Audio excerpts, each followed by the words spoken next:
అదే RTV app వార్తల్ని క్షణాల్లో చదివే అవకాశం ఉంటుంది. ఒక న్యూస్ పేపర్, ఒక టెలివిజన్ ఛానల్ మీ చేతుల్లో ఎప్పుడూ ఉంటాయి. నల్గొండ ప్రభుత్వ మెడికల్ కళాశాలలో పనిచేస్తున్న శానిటైజేషన్ సిబ్బంది కూడా గత విధులు బహిష్కరించి 3 రోజులు కూడా ధర్నా నిర్వహిస్తున్నారు.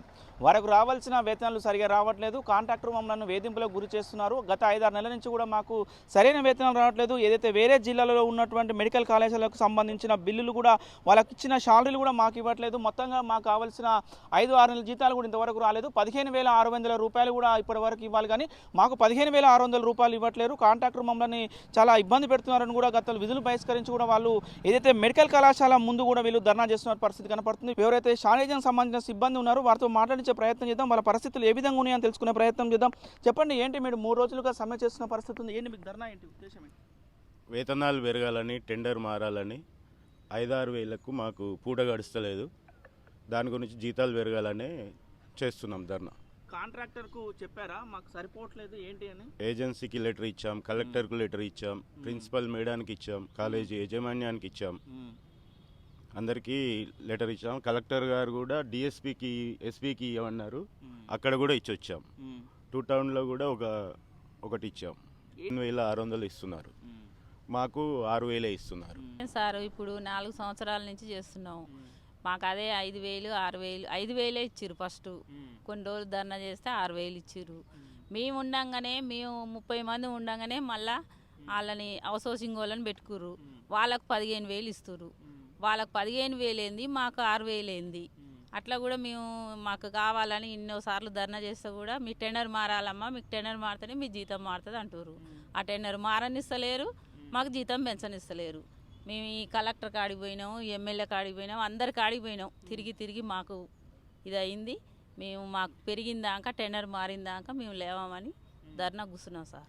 అధికారుల నిర్లక్ష్యమో తెలియదు, మరి పైన వాళ్ళకి ఏం జరుగుతుందో కూడా మాకు తెలియదు సార్. మాకైతే న్యాయం జరగాలని కూర్చున్నాం. ఏంటి మీ డిమాండ్ ఏంటి? మా డిమాండ్ 15,600 జీతం రావాలి సార్. మాకు అదొకటే. మాకు వాళ్ళ మీద కోపం లేదు, ఎవరి మీద కోపం లేదు. ఎందుకంటే ఇప్పుడు కోమటిరెడ్డి వెంకరెడ్డి మంత్రి గారు వచ్చి చెప్పినా కానీ కాలేదు అన్న దుస్థితిలో ఉన్నాం సార్ మేమైతే. ఇప్పుడు ఆ సార్ కూడా చెప్పి 2 నెలలు అవుతుంది. 15 రోజులలో మీకు కొత్త జీతం వస్తుందమ్మా అని చెప్పిండు. పోయిన నెలలనే చెప్పిండు సారు. ఆ చెప్పినాక కూడా అవుతుంది, మళ్ళీ వారం రోజుల్లో మీ పని అయిపోతుందని లోపల అడిగితే వారం 10 రోజులని అట్లనే వెనకేసుకొస్తున్నారు సార్. ఇప్పటికి అది కూడా 3 నెలలు అయితేనే ఉంది. 3 నెలల నుంచి కూడా ఇదే జీతం, ఇదే 6,000 జీతంతో మాకు ఇల్లు గడవట్లేదు సార్. అందుకనే మేము చేస్తే చేయలే, మాకు భద్రత కూడా కల్పించాలి సార్. ఉద్యోగ భద్రత కూడా కల్పించాలి. ఏమంటారు ఇప్పుడు, మీరు కాకపోతే ఇంకొకళ్ళు అన్నట్టుగా చూస్తారు. ఫస్ట్ నుంచి చేసింది మేము, అట్లా అనడం న్యాయం కాదు కదా sir. Nalgonda government medical college పనిచేస్తున్నటువంటి ఈ సిబ్బంది ఏదైతుందో కాంట్రాక్ట్ వర్కర్సు, వీళ్ళ సమస్యలు కలెక్టర్ కళ్ళు కనపడతలేవు. ఇక్కడ ఉన్నటువంటి అధికారులకు, మెడికల్ కాలేజ్ సూపరింటెండెంట్కు చెవులు వినపడతలేవు అనేది నేను ఫీల్ అవుతా ఉన్నా. గత 3 సంవత్సరాల నుంచి వెళ్ళి ప్రభుత్వాలు మారినాయి, ఎమ్మెల్యేలు మారిండు, మంత్రి మారినా కూడా వీళ్ళ సమస్యలు పరిష్కారం చేయకుండా వాళ్ళు నిర్లక్ష్యం వ్యవహరిస్తున్నారంటే ఇక్కడ ఈ తెలంగాణలో నల్గొండ జిల్లాలో ఈ ప్రభుత్వం అనేది పనిచేస్తుందా అనేది నేను ప్రశ్నిస్తున్నా.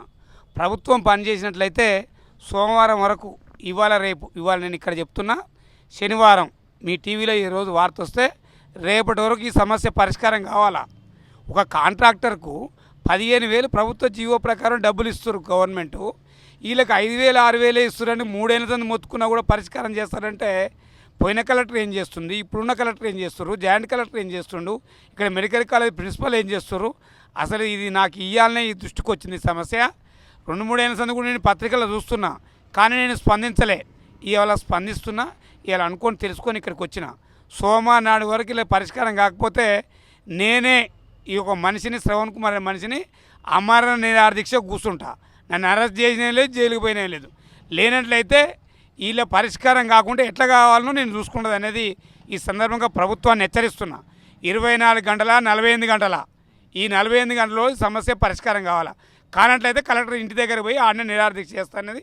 దీనికి సంబంధిత మంత్రి కోమటిరెడ్డి వెంకరెడ్డి గారు, మంత్రి మారినా తన పోకర్లు మార్చుకోవాలా, హాస్పిటల్ సందర్శించాలా. రివ్యూ పెట్టుకుని వెళ్ళిపోయినావు, నిరాహార దీక్షలు చేస్తుంటే ఏం పత్రికలు కనపడతలేవా, వార్తలు చూడలేవా, కనులేవా?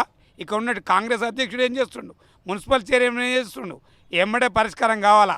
కానట్లయితే మళ్ళీ మంత్రిని కూడా అడ్డగిస్తామనేది ఈ సందర్భంగా తెలియజేస్తున్నాం. కలెక్టర్ గారు ఎమ్మడే తన దూతల ద్వారా ఎవరిని పిఎన్ పంపుతారా సూపరింటెండెంట్ గారిని పిలిపించి ఆ డిఎస్ రెడ్డి అంటాడు కూడా వచ్చి ఎమ్మడే హామీ ఇచ్చి వీళ్ళకి నిమ్మరసం ఇచ్చి ఈ నిరాహార దీక్షను ముగించే విధంగా చర్యలు తీసుకోవాలా. పేదవాళ్ళు ధర్నాలు చేసుకుంటూ పట్టించుకోవాలంటే చాలా ఈ దేశానికి స్వతంత్రం వచ్చి నేనైనా కూడా ఇలా సమస్యలు పరిష్కారం కాలేదు. పాపం మీరంతా వచ్చి టీవీలో రిలే చేసి వీళ్ళ అనాథలను పేదల సమస్యలని పరిష్కారం చేయాలని శ్రవణ్ కుమార్గా సిపిఐ నాయకునిగా మీకు విజ్ఞప్తి చేస్తూ ఉన్నాం. రైట్. మొత్తంగా ఇది ఏదైతే మెడికల్ కళాశాల దగ్గర ఉన్నటువంటి తాజా పరిస్థితి కూడా ఏదైతే వీళ్ళకు సంఘీభావం తెలిపిన సిపిఐ పార్టీకి సంబంధించిన వారు కూడా ఒకటి చెప్తున్నారు. ఏదైతే సోమవారం వరకు మేము ఒక డెడ్ లైన్ పెట్టామో ఆ డెడ్ లైన్ వరకు వీళ్ళకి సంబంధించిన వేతనాలు కూడా 15,600 రూపాయలు చెల్లించాలి. ఒకవేళ చెల్లించకపోతే సిపిఐ పార్టీ తరఫున మేనే అమర నిరాహార దీక్ష కూర్చుంటానని కూడా చెప్తున్న పరిస్థితి కనపడుతుంది. వీడియో జర్నలిస్ట్ కృష్ణతో అచ్యుత్, RTV, నల్గొండ. మరిన్ని వీడియోస్ కోసం ఛానల్ ని సబ్స్క్రైబ్ చేయండి. లేటెస్ట్ అప్డేట్స్ కోసం వాట్సాప్ ఛానల్ ని ఫాలో చేయండి. అండ్ లింక్ డిస్క్రిప్షన్ లో ఉంది.